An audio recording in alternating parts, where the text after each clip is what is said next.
Comme chaque mois sur RCF Nièvre, la Nièvre numérique, magazine présenté par Olivier Roland.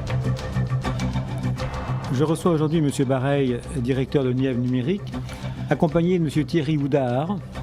Bonjour monsieur. Bonjour. Directeur de Nivertel. Alors Nivertel, qu'est-ce que c'est ? Nivertel est une société nivernaise qui a pour mission d'exploiter et de commercialiser le réseau d'initiatives publiques créé par le département et l'agglomération de Nevers pour apporter le haut débit à l'ensemble des Nivernais, et notamment le monde rural. On peut dire le réseau lancé par le département, et vous êtes le concepteur, le réalisateur. Effectivement, il y a eu un appel d'offres en 2005-2006 qui a abouti à la mise en place d'une délégation de services publics, et le département de la Nièvre et l'agglomération de Nevers ont cofinancé la réalisation d'un réseau construit par Nivertel. Donc nous avons construit le réseau, et maintenant que le réseau existe, il faut l'exploiter, il faut le faire vivre, il faut le déployer. Vous êtes opérateur. Voilà, et on est opérateur d'opérateurs. On va y revenir, oui. La nuance est importante. Voilà. Donc vous gérez ce réseau au mieux des intérêts des investisseurs et au mieux des intérêts du département. Exactement. Alors, d'abord, Nivertel, c'est une société anonyme, je crois qu'on peut le préciser. Donc, on est dans une structure juridique bien claire. Et il y a des investissements. L'origine de ce réseau, en fait, c'est qu'il y avait des opérateurs de téléphone qui ne venaient pas là où il fallait. Et donc, il fallait que la puissance publique s'en occupe.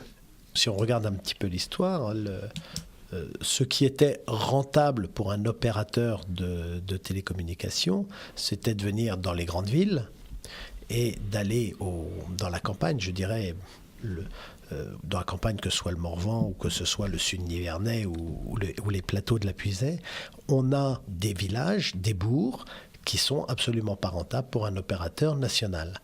Donc les opérateurs étaient venus à Caunes, sont venus à Nevers, et le reste, il y avait une fracture numérique. Et le département et l'agglomération de Nevers se sont associés pour mettre fin à cette fracture numérique en finançant une partie des investissements, de telle sorte que le réseau qu'ils ont construit soit rentable en exploitation pour une entreprise privée. Et nous sommes donc exploitants du réseau d'initiative publique, parce que le réseau est construit à l'initiative de la partie publique, des fonds publics et des instances publiques, et ce réseau est exploité. Et à la fin de la délégation de service public, c'est-à-dire qu'on est là pour exploiter pendant 20 ans ce réseau, et au bout des 20 ans, en 2026, l'ensemble des infrastructures reviendra au département, reviendra à chacun des Nivernais. Alors finalement, ce qui n'est pas rentable pour les uns devient rentable pour les autres parce qu'on vous aide dans vos investissements. Effectivement. C'est bien ça. C'est une clé du succès pour sinon, ça n'aurait pas été rentable fracture. pour vous non plus, et vous ne l'auriez pas fait non plus. Exactement. On n'est pas philanthrope. Donc on est maintenant dans un département, le réseau existe, vous êtes opérateur entre guillemets depuis plusieurs années, vous cherchez des clients, vous faites en sorte que les clients que vous cherchez ont des utilisateurs derrière, enfin, etc., etc. Vous pouvez expliquer, alors, on va rentrer dans le détail, comment est-ce que vous travaillez, comment est-ce que vous trouvez tous ces clients ? Comment on travaille, comment on trouve des clients ? Pour nous, il y a deux grands secteurs de marché. Il y a le marché que l'on appelle le grand public, c'est l'ensemble des Nivernaises et des Nivernais qui, très souvent, utilisent le réseau d'initiatives publiques sans le savoir. Car en tant qu'opérateur d'opérateurs, notre rôle est de commercialiser le réseau dans des conditions non discriminantes, donc à un même tarif quel que soit l'opérateur et quel que soit le lieu. À Nevers ou dans un village de la Nièvre, vous allez avoir le même tarif, les mêmes services. C'est ça l'objectif. Et donc pour ce faire, on commercialise, nous, les services aux grands opérateurs pour le grand public. Donc quand vous utilisez les connexions vers l'Internet de SFR ou de Bouygues Télécom, vous utilisez, sans le savoir, le réseau d'initiatives publiques nivernais. Et pour les entreprises, c'est exactement la même chose, si ce n'est que là, on va travailler avec des opérateurs locaux, donc que sont les Réseaumatic, Adista, 5 sur 5, Radiotel, Copier Fax, Dactyle Bureau, qui sont des distributeurs. Dactyle Bureau est un distributeur également, il distribue des connexions. Donc HCI, DB Informatique, toutes ces entreprises-là sont des distributeurs. Et lorsque vous achetez des connexions à travers ces distributeurs, vous passez sur le réseau d'initiative publique. Oui, on n'en a pas conscience, c'est vrai. Mais alors ça veut dire aussi que quelqu'un qui a chez lui un téléphone qui n'est pas Orange, mais qui est, je sais pas, SFR, c'est pareil. Oui. Alors donc ça explique aussi les offres complexes et riches de certains opérateurs qui offrent tout. Exactement, et plus il y a d'opérateurs, plus il y a d'offres, car chacun veut essayer de se différencier. Si on prend le marché du grand public, il y a, je dirais, plusieurs milliers d'offres disponibles, parce que chaque opérateur va avoir beaucoup d'options, des offres de base, beaucoup d'options, et il va falloir choisir ce que l'on va prendre. Donc c'est assez complexe à faire, et il s'avère que lorsque l'on passe par le réseau d'initiative publique, on a une commercialisation aux grands opérateurs qui est non discriminante, qui est fixe, où tous les opérateurs ont la même chose, donc ça facilite le choix. Et d'autre part, ça va permettre de baisser globalement le coût des abonnements de l'ensemble des utilisateurs. Des utilisateurs, car en ayant le bon service et le bon réseau, ils vont faire le bon choix du service. Et c'est ainsi que les 30 000 Nivernais qui utilisent le réseau d'initiative publique au quotidien vont pouvoir économiser de l'ordre de 5 € par mois dans la moyenne des abonnements qu'ils reversent aux opérateurs. On va revenir là-dessus parce qu'on comprenne bien. Donc effectivement, vous expliquez que vous avez une quinzaine de clients simplement en direct, des vrais clients. Et ces clients, eux, ils ont des clients aussi que vous appelez utilisateurs. Oui. Donc là où il y a 15 000 foyers nivernais rattachés qui font à peu près 30 000 utilisateurs. Grand public, oui. Grand public, oui, c'est ça. Et vous me dites ensuite qu'on fait une économie de 5 €. Alors, on peut revenir là-dessus parce que je ne suis pas sûr que tout le monde ait bien compris. Si on compare la moyenne des abonnements... Je croyais qu'il y avait une comparaison avec un département non câblé, quoi. Voilà, si jamais on compare un département où il n'y a pas de réseau d'initiative publique et un département où il y a un réseau d'initiative publique, on s'aperçoit que la moyenne des abonnements payé par les utilisateurs est 5 € moins cher dans les départements en présence d'un réseau d'initiative publique. C'est donc 5 € en Nièvre. Chaque foyer qui utilise les services du réseau d'initiative publique va économiser 5 € par mois sur son abonnement en moyenne. Donc ça veut dire que par an, par 12, parce qu'il y a 12 mois dans l'année. Oui. Ça fait quand même pas mal. Ouais. C'est une somme non négligeable. Je pourrais rajouter, voilà, ce que l'on peut rajouter, c'est que sur un territoire, lorsqu'il y a un réseau d'initiative publique, on va dire que ça permet, de dynamiser un petit peu, voilà, le marché, en fait. Mais est-ce que ça ne crée pas de la concurrence aussi ? Parce que finalement, est-ce que vraiment c'est moins cher que si on va chez Orange ? En fait, ça permet, d'amener la concurrence, mais ce que l'on se rend compte, c'est que ça a deux vertus. Ça amène la concurrence, donc a priori, des utilisateurs, en tout cas, ils retrouvent un bénéfice économique, ils payent un peu moins cher, mais ça permet en plus d'accéder à des niveaux de service où, sur certains territoires, de toute façon, ils n'auraient pas ce niveau de service. Donc voilà, on a quand même cette combinaison des deux. C'est quand même ça qui est important à retenir. Et un point également, au-delà de l'aspect économique, ce dynamisme numérique, je l'avais déjà évoqué. Lorsque sur un département, il y a un réseau d'initiative publique, on se rend compte que l'accès à Internet par les foyers se développe beaucoup plus rapidement que là où il n'y a pas de réseau d'initiative publique. C'est-à-dire que ça émule le marché, Donc c'est bien l'action publique. Alors pourquoi ? Parce qu'en plus, cette action publique, quand elle est entreprise, en général, ce n'est pas que le déploiement, c'est également l'accompagnement des usages, c'est de bien faire comprendre aux usagers, ou en tout cas aux utilisateurs, donc les Nivernais dans les cas présents, quel peut être l'intérêt d'avoir un bon accès à Internet et ce qu'on peut ensuite en faire. Notamment un intérêt économique ou autre, ne serait-ce que par exemple dans le monde de l'éducation ou de la santé.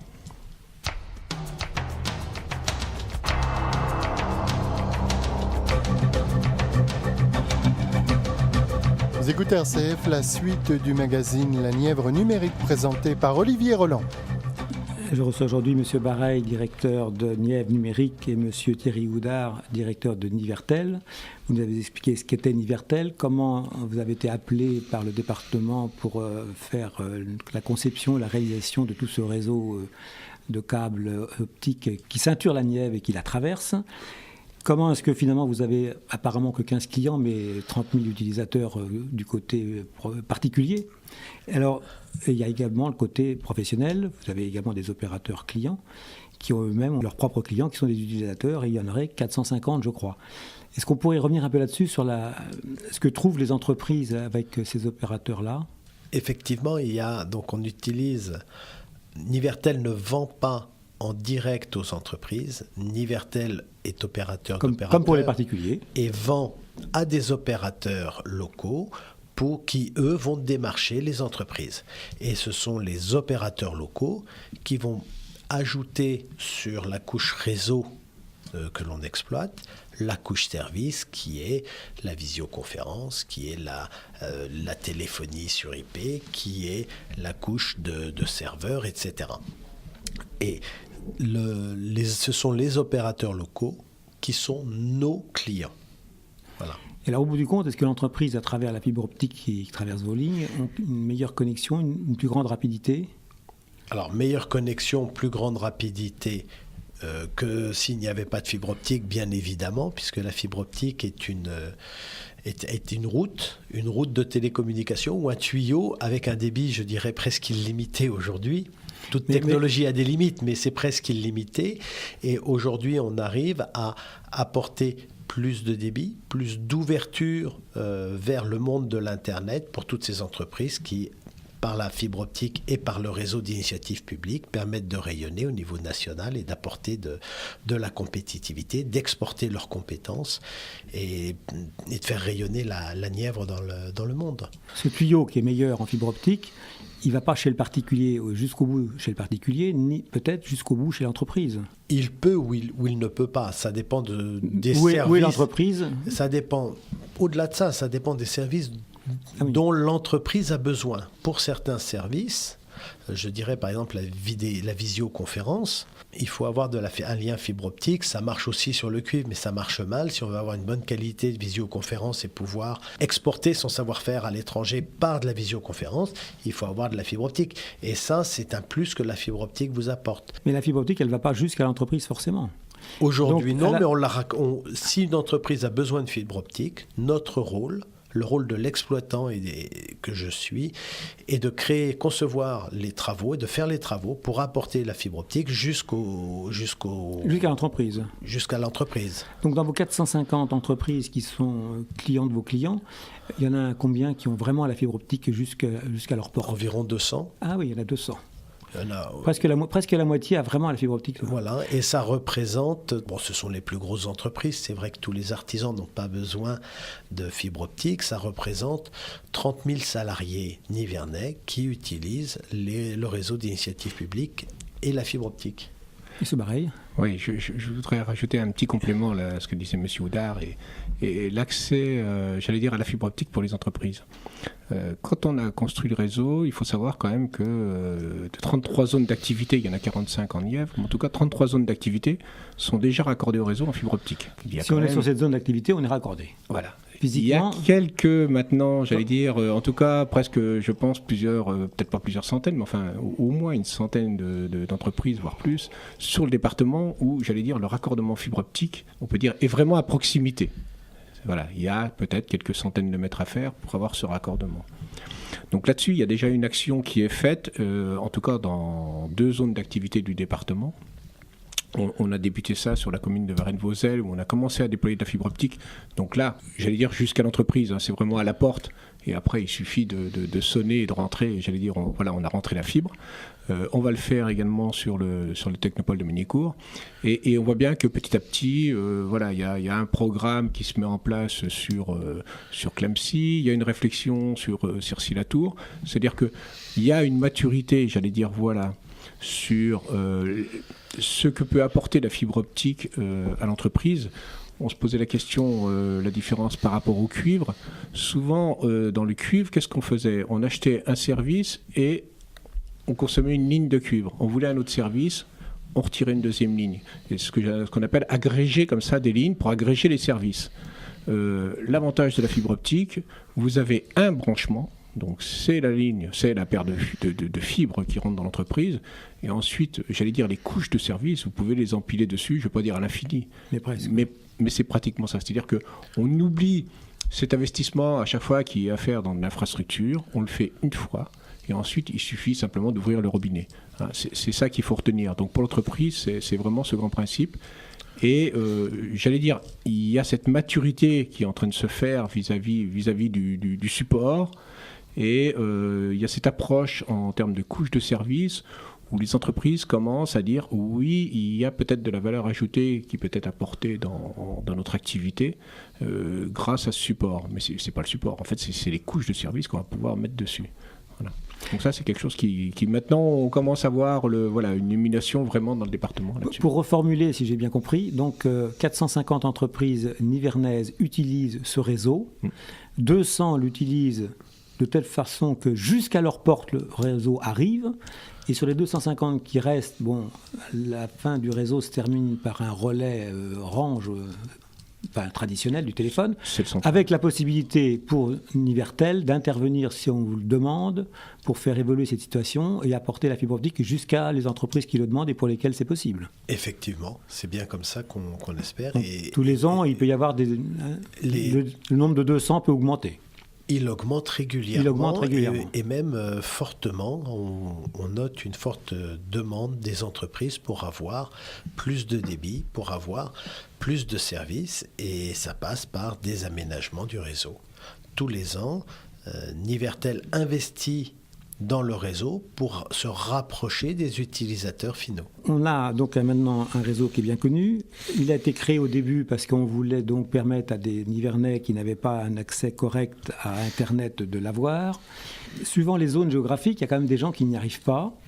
Et il y a encore 3%, je crois, des Nivernais qui ne peuvent pas avoir Internet rapidement, de façon rapide, parce que ils ont une ligne de téléphone un peu petite et votre système ne peut pas aller jusqu'à eux. Et il y en a quand même un certain nombre qui, grâce à votre système, peuvent avoir l'équivalent de la DSL, disons, quelque chose de rapide, alors que le téléphone traditionnel ne le permettrait pas. On peut expliquer un peu comment ça fonctionne, ça ? Je suppose que vous faites allusion à ce qu'on appelait au WiMAX.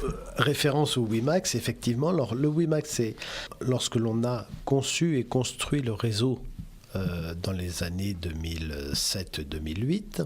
Nous avons fait le choix, en accord avec les collectivités territoriales, plutôt que de dégrouper ou d'aller à chacun des centraux, des nœuds de raccordement d'abonnés, des centraux téléphoniques pour apporter la fibre optique et permettre d'améliorer un peu le service, on a fait le choix d'ajouter des stations WiMAX qui sont des stations d'émission radio qui vont couvrir jusqu'à 20 km de rayon. Et sur ces 20 km de rayon, l'ensemble de la population peut avoir accès aux services haut débit jusqu'à 10 mégabits entre la station et leur habitation. Jusqu'à 10 mégas. Jusqu'à 10 mégas. Alors je dis bien jusqu'à parce que selon la distance de l'habitation et le relais, il y a un peu de perte. Effectivement, si vous êtes à 15 km ou si vous êtes à 3 km, vous n'allez pas avoir du tout le même débit. Mais vous aurez toujours plus que 2 mégas, je dirais, d'une liaison qui n'est pas fibrée, d'un central non fibré. De plus, ce qu'il faut bien voir, c'est que tout le monde, hélas, même si on fait nos meilleurs efforts, ne pourra pas être couvert par la technologie WiMAX, qui ne traverse pas certains feuillages. Les montagnes, quand il y a une colline entre deux, ça passe pas non plus. Donc, il reste encore 1%, en gros, des Nivernais. 3%, peut-être un peu moins. Moi, je pense qu'il y a un peu moins. Mettons là, vous êtes entre 1 et 3%. C'est des contraintes géographiques. C'est des contraintes géographiques, c'est des contraintes physiques, c'est des limites technologiques qui font que on n'est pas à 100%. Et tous les ans, on essaye d'améliorer en réinvestissant dans le réseau pour permettre d'améliorer la couverture, améliorer la couverture, d'aller plus loin, de pouvoir couvrir plus de Nivernais par l'une ou l'autre des technologies qui permet à tout le monde d'avoir le haut débit pour éviter, je dirais, la fracture entre un monde rural et un monde urbain.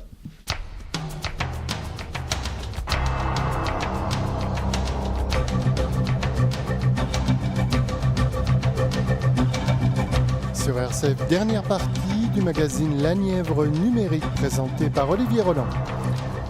Je reçois aujourd'hui M. Bareil, directeur de Nièvre numérique, et M. Thierry Houdard, directeur de Nivertel. Vous nous avez bien expliqué comment vous êtes intervenu, ce que vous faites, qui sont vos clients, qui sont vos utilisateurs, les entreprises, les particuliers. Dans le téléphone, il y a des choses bizarres et les offres de Free ont perturbé beaucoup les gens. On se dit, tiens, pourquoi celui-là, il est aussi peu cher? Est-ce que ça marche vraiment? Enfin, est-ce qu'on pourrait essayer de comprendre comment est-ce qu'un opérateur peut faire des choses aussi différentes les uns des autres, créer une concurrence que certains on a considéré qu'elle était complètement dangereuse? Alors j'allais dire, à défaut de répondre précisément, on peut expliquer un petit peu les articulations du marché des télécommunications. Comment est-ce qu'ils font Free pour offrir une offre comme ça à Château-Chinon? Alors ils font surtout des offres au niveau national. Déjà il faut voir qu'il y a d'abord la communication des opérateurs. La communication des opérateurs est une communication nationale. Si je prends le cas très récemment sur Nevers, on a eu des 4x3 qui vous annonçaient de la couverture connectez-vous en 4G à Orange alors qu'il n'y a pas de couverture. Actuellement, vous avez un 4x3. C'est mensonger ça. Non, je ne dis pas que c'est mensonger. À Nevers, je ne me permettrai pas de dire ça. C'est-à-dire qu'on fait une communication nationale sur un site de Nevers où c'est faux? Non, ça n'est ça pas veut dire encore que disponible. C'est pas, voilà. À l'instant où on le fait, c'est faux. Alors, c'est faux. C'est-à-dire qu'on est en train de dire, lorsqu'il y a une information sur un lieu ou sur un territoire, on a tendance à croire que cette information concerne le territoire. D'accord. Donc je pense qu'il faut avoir l'esprit Quand on le lit à Nevers, c'est pour Paris. C'est une communication nationale et on peut vous dire, peut-être à Nevers, que si vous habitez Paris, par exemple, l'offre numéricable avec de la fibre vous permet d'avoir 100 mégas ou 1 giga. Je ne sais plus, il y a une surenchère aussi là-dessus. Même Free d'ailleurs se permet d'annoncer 1 gigabit. Oui, sur la fibre optique, on sait faire 1, 2, 10 gigas. D'ailleurs, on l'a sur notre réseau. Donc ça pose pas de problème. Mais voilà, le premier sujet, c'est le marketing, première confusion. La communication de Free. Voilà, la communication. Ensuite, les coûts. C'est vrai que l'offre de Free, ça a été, je crois qu'il y a une offre à 2 €, c'est clair. Il y a des offres aussi avec des box de l'Internet et d'autres services autour de 15 ou 16 €. D'ailleurs, où d'autres opérateurs se sont rapprochés. Vous avez compris qu'on a des opérateurs nationaux qui sont clients du réseau. On a donc une offre de gros que l'on vend et eux, ils font de l'offre de détail. Voilà. Free, lui, il n'est acheteur qu'auprès d'un seul opérateur et de détail et de gros qui est Orange. Donc, par exemple, j'allais dire, lorsque Free s'est positionné comme opérateur de téléphonie mobile, il a quand même signé un contrat avec lequel il s'engage à reverser sur, je crois, les 5 années d'exploitation, enfin de roaming, d'utilisation, on va dire, des antennes d'Orange, à peu près l'équivalent de 5 milliards d'euros. Combien ? 5 milliards d'euros. Oui, c'est à peu près de cet ordre-là. C'est à peu près 1,5 milliard, je crois, par an. C'est à peu près ça qu'il reverse sur la téléphonie mobile. C'est-à-dire, il achète de la minute de communication qu'il revend à ses abonnés. Donc, il est sur du volume. Mais c'est vraiment des très gros volumes. Voilà. Donc, c'est ciblé. J'allais dire, on est sur des offres de marketing. Et dans le même temps, si on prend le cas de la Nièvre, par exemple, Monsieur Houdard vous expliquait que les 2 principaux clients du réseau sont Bouygues et SFR. Il faut savoir que quand on a activé le réseau, donc en 2008, on avait, il me semble bien de mémoire, je crois qu'on avait entre 7 ou 8 fournisseurs d'accès Internet. C'est-à-dire qu'il y avait Alice, il y avait AOL, il y avait Club Internet. Enfin, ça s'est simplifié. Ils étaient déjà clients du réseau. Bon, évidemment, il y a eu, on va dire, des fusions-acquisitions, c'était le terme approprié, des regroupements. Des rapprochements. Voilà. Et donc, maintenant, on a 2 clients, mais c'est revenu, voilà, on est revenu sur un modèle, on va dire, où il y a des acteurs majeurs dans le fixe et dans le mobile, et c'est souvent les mêmes. Voilà. Donc alors Free. Au moins, ça prouve aussi qu'on a un réseau qui répond quand même aux capacités de tous les opérateurs. Idem pour l'entreprise, on en a parlé tout à l'heure, les opérateurs entreprises, l'avantage quand ils viennent sur le réseau, c'est qu'ils sont capables de manager leurs services. Voilà, ça c'est quelque chose aussi qui les intéresse, parce qu'ils aiment bien, j'allais dire, être spécialisés sur des offres de services qu'ils peuvent délivrer aux entreprises. C'est un petit peu le sur-mesure. Voilà, le réseau permet ça. Et donc, pour revenir à la question de donc Free, Comment ils font pour faire ces prix-là? Alors, si je prends le cas de la Nièvre, ils ont des modèles économiques, j'allais dire, très étroits d'un point de vue territorial, mais par contre très rentables. C'est-à-dire qu'eux ne vont chercher que les zones très rentables. Donc dans la Nièvre, ils sont présents dans très peu de centraux. Voilà, c'est-à-dire qu'il faut une cohabitation, hein, c'est le bon terme, avec des équipements d'Orange dans à peu près, je crois que ça doit être une vingtaine de centraux actuellement sur le département, sachant qu'on doit avoir 130 centraux téléphoniques dans la Nièvre. Donc vous voyez que 20, voilà, donc Free investit que dans les communes très rentables. Donc il prend un risque, effectivement, mais c'est un risque très mesuré, c'est-à-dire je vais vendre très peu, mais je vais pouvoir capter un nombre important de clients. Quand même pour verser 5 milliards d'euros. Oui, mais c'est sur une masse globale nationale. Oui, bien sûr. Donc l'intérêt pour lui, c'est d'aller chercher un maximum de clients dans les zones très denses, c'est-à-dire très peuplées. Si, j'allais dire, tout le monde appliquait cette logique, là, c'est, j'allais dire, la vision extrême du marché des communications électroniques. C'est-à-dire que là, c'est une fracture téléphonique. Désert épouvantable. Exactement. Le désert, on commence à le pressentir, par exemple, avec les déploiements de la couverture 4G. Où on voit bien que, d'abord, les opérateurs communiquent à travers des chiffres de population. Ils se gardent bien de communiquer en termes de couverture territoriale. Et on pressent bien qu'effectivement, ils vont venir à nouveau capter, j'allais dire, les zones de population les plus denses et économiquement les plus rentables. Pour le reste, on verra. Je veux dire, ce n'est pas un hasard que le département de la Nièvre ait lancé une initiative publique qu'il avait déjà, j'allais dire, réfléchi en 2003, enclenché en 2004, discuté en 2005-2006 avec les opérateurs et après, 2007, commencé à construire. Ce n'est pas un hasard. L'initiative publique était là pour faire quoi ? Simplement pour pallier à ce qu'on a appelé à l'époque la carence. Voilà, du marché. Et à nouveau, ce que l'on peut craindre, c'est que de nouvelles carences apparaissent, aussi bien sur le mode fixe que sur le mode mobile. Voilà. Donc, vous avez raison, la destruction, je ne sais pas si c'est de la destruction de valeur, en tout cas, que fait Free. Free, il y a des offres d'appel. Alors, là aussi, on peut peut-être s'interpeller entre souscrire à une offre d'appel. J'allais dire, ce qu'il faudrait peut-être avoir en retour, c'est ce que paye réellement ensuite chaque abonné tous les mois, c'est-à-dire les fameux peut-être 2 euros ou 16 euros, plus les options parce que le forfait est tellement étroit dans l'offre. On se fait tenter par ce qui est à côté. Voilà. Il faut peut-être avoir ce retour-là que l'on n'a pas, et puis également le service. Voilà, on sait que sur la téléphonie mobile, il y a eu, j'allais dire, des couacs et la confusion entre le service voix SMS et puis ensuite l'accès à la 3G. Hein. Donc qu'en 3G, la route était encombrée, on va dire, pour les la qualité n'était pas toujours au rendez-vous. Voilà, c'est ça. Mais dans le même temps, c'est pas cher. Par contre, il me semble qu'après les offres de Free, on a vu tous les opérateurs baisser. Oui, ça c'est vrai. Donc ça veut dire quand même que les opérateurs qui ont baissé, ils ne doivent pas perdre d'argent, j'espère, pour eux, sinon je vais les plaindre. Et ils n'auraient peut-être pas baissé si Free n'était pas intervenu. Non, ils n'auraient pas baissé, mais là aussi, il faut qu'un acteur agisse pour que la concurrence s'exerce. Ben oui, c'est bien ça, c'est ça que je veux dire. Ça a été également la vertu du réseau départemental. Quand Nivertel a commencé à construire, j'allais dire mécaniquement, un des premiers effets économiques a été que beaucoup d'entreprises nivernaises ont vu leurs factures baisser, alors que le service était toujours le même, et qu'on peut imaginer que, s'il n'y avait pas eu cette initiative publique, on peut imaginer que les opérateurs qui commercialisaient leurs services à cette époque-là, se sentaient, j'allais dire, en sécurité. Voilà. Donc ça, c'est effectivement, lorsqu'un acteur bouge, bien évidemment, ça génère des prises de décision et des conséquences autour. Maintenant, ce que l'on sait également, c'est que le parc d'abonnés national, lui, ne change pas. Bien sûr. Donc lorsqu'un acteur agit, ça veut dire forcément qu'il va prendre des clients. C'est toujours au détriment, bien entendu. Voilà. On n'a pas sur un marché extensible. Bon, en conclusion, si je comprends bien, la 4G, c'est pas pour tous les territoires. Free, c'est pas pour tous les territoires. Mais quand même, Nivertel et la fibre optique, à 98%, elle arrive chez tout le monde. Alors, oui, la fibre optique... Alors, Bon, ça, je pense que M. Bazin, le président du numérique, pourra avoir à nouveau l'occasion d'en parler sur cette antenne. Oui, la fibre optique va arriver de toute façon sur le. De toute façon, il y a ce territoire. nouveau projet de mettre la fibre optique chez tout le monde.